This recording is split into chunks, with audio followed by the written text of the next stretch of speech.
Le numérique est très utile dans notre vie quotidienne, mais a malheureusement un impact environnemental significatif. Alors comment l'évaluer? Pour une PME, on pourrait se dire que c'est pas si évident. En réalité, il ne faut pas se contenter de regarder la consommation électrique instantanée induite par les usages. Il faut regarder l'ensemble du cycle de vie, de la fabrication des matériels à leur maintenance, leur exploitation et évidemment la gestion de la fin de vie. Il y a des méthodes en réalité qui existent et qui sont assez simples, notamment par l'étude des bilans financiers et qui permettent d'arriver à une évaluation en équivalent CO2 d'une activité telle que celle d'Aquaré. Nous avons fait ce travail d'évaluer l'impact environnemental d'Aquaré l'année dernière, 602 tonnes d'équivalent CO2. Et en réalité, d'où vient cet impact? Pas beaucoup de la consommation électrique, 10% seulement, car nous avons la chance en France d'avoir un mix énergétique relativement bas carbone. 11% seulement provient des services extérieurs, car chez Aquaré, nous avons une politique assumée d'intégration verticale avec le recours massif notamment aux logiciels libres, auto-hébergés.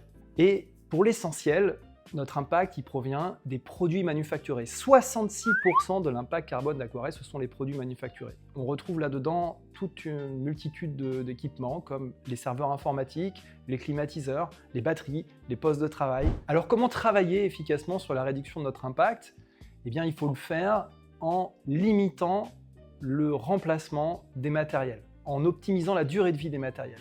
C'est un travail de funambule pour Aquaré parce qu'on se heurte aux problématiques de sécurité. Les serveurs informatiques, pour être notamment couverts par des qualifications comme Secnum Cloud, nécessitent d'être supportés officiellement par les constructeurs. Donc la première des solutions, c'est le tiering, faire en sorte d'utiliser les matériels les plus récents pour traiter les données les plus sensibles et continuer à utiliser des matériels plus anciens pour des traitements annexes ou en tout cas des données moins sensibles.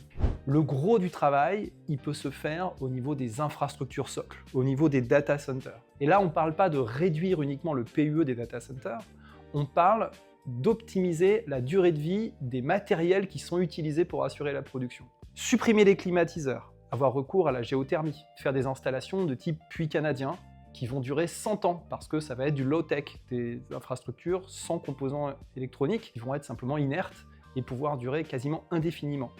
Supprimer les batteries chimiques, c'est une autre piste intéressante. Recourir à des systèmes alternatifs de stockage de l'énergie, comme des volants d'inertie.